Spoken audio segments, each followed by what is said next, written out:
சொல்லிடுறேன், கவனிங்க. இயேசு இல்லாத இடம் சொன்னா யாரும் தப்பா நினைக்க மாட்டீங்க.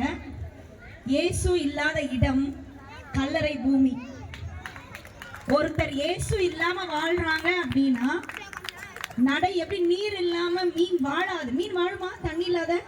இயேசு இல்லாம யாரும் வாழ்றோம் அப்படின்னா அது அர்த்தமற்ற வாழ்க்கை. அவங்க போட்டது தகப்பனுடைய அன்பு அப்படின்ற இடத்துல இயேசுவை வச்சுக்கோங்க. அவங்க என்ன சொல்ல வராங்க அப்படின்னா, இயேசுவுக்கு எவ்வளவுதான் பாவம் பண்ணிட்டு நம்ம மனம் திரும்பி வந்தோமானால் அதை ஏற்றுக்கொள்ளுகிற நல்ல இதயம் நம்ம ஆராதிக்கிற தேவனுக்கு இருக்கிறது. நம்பர் 1. இன்னொன்னு, ஒரு சிலர் இயேசுவோடவே கூட இருப்பாங்க, நல்ல சபைக்கு போவாங்க, நல்லா ஜெபிப்பாங்க, நல்ல அந்நிய பாஷையில நிரம்புவாங்க, கோயில தவறாத இருப்பாங்க. ஆனா உள்ள மறைந்திருக்கிற அநேக வசனம் சொல்லுது, வெள்ளை அடிக்கப்பட்ட கல்லறைகள் அப்படின்னு சொல்லுது. நம்ம சுடுகாட்டுக்கு கல்லறைகள்லாம் போனோம்னா நல்ல கல்லறைய நல்லா வெள்ளை அடிச்சுட்டு மேல நல்லா கேண்டல் எல்லாம் ஏத்திட்டு அதுக்கு மேல நல்லா பூவெல்லாம் போட்டு வச்சிருவாங்க. உள்ள தோண்டி பார்த்தா என்னதான் இருக்கும்? அந்த பிணத்தினுடைய அழுகி போன ஒண்ணுமே மண்டை ஓடும் எலும்பு கூடுமா இருக்கிறது போல நம்ம சபைக்கு போறதுனால நம்ம இயேசுவோட பிள்ளைங்க நம்ம சொல்ல முடியாது. இயேசுவினுடைய இருதயத்தை அறிந்தவர்களா நம்ம வாழும் பொழுது மட்டுமே இயேசு நமக்கு தகப்பனா இருக்கிறார், நாம அவருடைய பிள்ளையா இருக்கிறோம். அந்த 2 கருத்தையும் இந்த ஸ்கிட்ல அவங்க சொல்றாங்க. அந்த 2 பிள்ளைங்களுமே சரியில்லாத பிள்ளைங்க, ஆனா தகப்பனுடைய அன்பு நேற்றும் இன்றும் அந்த தகப்பன் மாத்திரமே. இன்றைக்கு உங்களை பார்த்து சொல்றேன், நீங்க விளையாடுற ஜூதாட்டம், நாம விளையாடுற சிகரெட், அந்த குடிக்கிற சிகரெட், நாம பண்ற பாவ பழக்கங்கள், கஞ்சா, பல கொலைகள், இது எல்லாமே ஒரு நாள் நம்மளை வசனம் சொல்லுது, பாவத்தின் சம்பளம் மரணம். பாவத்துக்கு ஒரு சம்பளம் இருக்கு, அதுக்கு என்ன தெரியுமா? மரணம் உண்டு. ஆனா இதுல இருந்து விடுவிக்க கூடிய ஒரு பெரிய விடுதலையின் நாயகன் இயேசு கிறிஸ்து மாத்திரமே.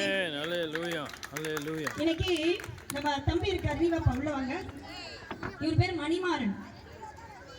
இவரை இன்னைக்கு கூப்பிட்டு வச்சு, இவர் எங்களுடைய அப்பா ஃபாதர் இல்லாம எங்க பிள்ளை, இவரை கூப்பிட்டு வச்சு நான் கேட்டேன், கொஞ்சம் எல்லாரும் கவனிங்க, ஒரு சில காரியத்துக்காக பேசுறதுக்காக பைபிள் எடுத்து வந்துட்டு காட்டினேன், இந்த பைபிள் உள்ளதை நீ நம்புறியாடா தம்பின்னு கேட்டேன். அவன் சொன்னா நான் நம்ப மாட்டேன்னு சொல்லிட்டான். நான் நம்பல அப்படின்னுட்டான். அதுக்கு பிறகு அவனோட நான் பேசினேன், கவனிங்க, ஏன்டா நம்ப மாட்டேன் அப்படின்னா அப்புறம் ஒரு சில காரியெல்லாம் சொன்னான். அவனுக்கு எந்த கடவுளெல்லாம் பிடிக்கும் அப்படின்னு சொல்லிட்டு இருந்தான். நான் சொன்னேன், கவனி, நீ நிறைய கடவுளை நம்பலாம், நீ இப்போ என் பிரதர் இருக்காரு, இவர்கிட்ட கடன் வாங்கியிருக்க, நீ என்ன பண்ணிருக்க? இவர்கிட்ட ஒரு 1000 ரூபாய் கடன் வாங்கிட்டேன். இந்த 1000 ரூபாய் கடனுக்கு 10 காசு வட்டி எவ்வளோங்க? 100 ரூபாய். இந்த 100 ரூபாவை 12 மாசம் இவரால் கட்ட முடியல. அப்போ 12 மாசத்துல 1200 ரூபாய் வட்டி பணமோ இவர் வாங்கின அசலும் சேர்த்து 2500 ரூபாய் ஆயிடுச்சு. திரும்பவுமா 1 வருஷம் 2 வருஷம் கட்ட முடியாததுனால திரும்பவுமா 1200 வெறும் வட்டியும் வாங்கின அசலும் சேர்த்து 5000 ரூபாய் ஆயிடுச்சு. இப்போ இவர் என்ன பண்றாருன்னா, இவரை ரொம்ப அதிகமா ப்ரெஷர் கொடுக்குறார், என் கடனை கொடு, வட்டியை கொடுன்னு சொல்லிட்டு.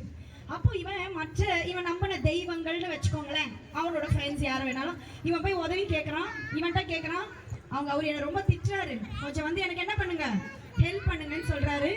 இவர் வராரு, இவர்கிட்ட பேசுறாரு. என்ன பேசுறாருன்னா, அவன் கொடுத்துருவான், கொஞ்சம் அவன்கிட்ட அட்ஜஸ்ட் பண்ணிக்கோங்கன்னு சொல்லிட்டு போயிடுறாரு. இவரும் சரின்னு இவர் பேச்சை கேட்டு 1 நாள் 2 நாள் 1 வாரம் வெயிட் பண்ணாரு. அவ்வளவுதான், திரும்ப கத்த ஆரம்பிச்சிட்டாரு. அடுத்து இப்ப இவர் வராரு, இவர்கிட்ட இவர் உதவி கேட்கிறாரு. இவரும் கொடுத்துருவான், கொஞ்சம் அட்ஜஸ்ட் பண்ணிக்கோங்கன்னு சொல்லிக்கிட்டே இருக்கிறாரு. இவரும் ஒரு 2 வாரம் 3 வாரம் அட்ஜஸ்ட் பண்றாரு. அதுக்கப்புறம் திரும்பவுமா இவனால கொடுக்க முடியல, இவர் ரொம்ப இவனை கொடுமைப்படுத்த ஆரம்பிச்சிட்டாரு. புடிச்சுக்கோங்க.